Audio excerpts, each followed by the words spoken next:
Hi, welcome to Minnesota Music Mom. I'm Karen Davis. I'd like to play a song for you tonight of the book titled The Church Pianist's Library, Volume 13, Intermediate. It's published by Lorenz Company, and there's quite a few songs in here by different publishers, composers, and arrangers. The song I'd like to play tonight is called And Then There Is My God. It is by Jason W. Krug, 4 pages long with 1 chart.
Okay, that was And Then There Is My God, 4 pages long with 1 sharp by Jason Krug.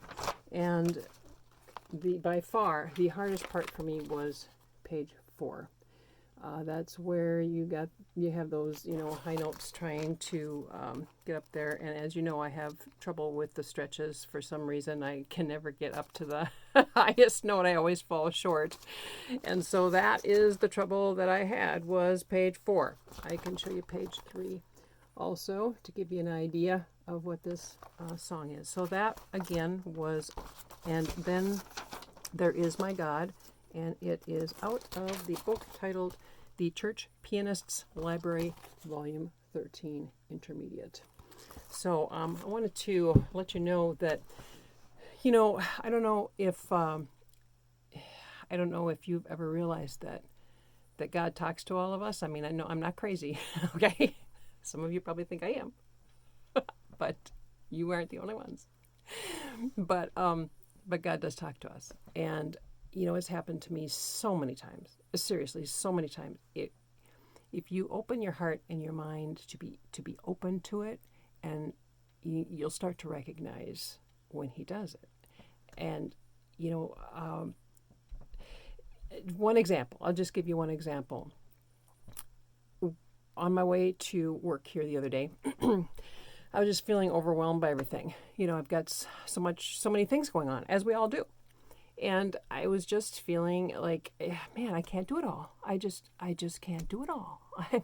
I'm overwhelmed with work, and I'm going to get back into the things at church. I took kind of a little break here from all the committees and the playing at church and all that kind of stuff. I took a little break, and now I'm going to get back into it again, and things at home. It's just, so I was praying as I was driving to work, and I said, God, I know we're supposed to put our worries on you, but I'm sorry, but I'm concerned about things. I'm concerned about our finances. I'm concerned about me getting everything done. I'm concerned about just everything, getting things done at work, the deadlines, meeting deadlines. And, I'm just a little worried about this stuff. And I know I'm not supposed to be. I'm supposed to put all my worries on you. And, I know you've got it all under control. But just human nature is to be concerned and worried, and it's kind of boiling up in me a little bit here today where I'm getting a little worried about things.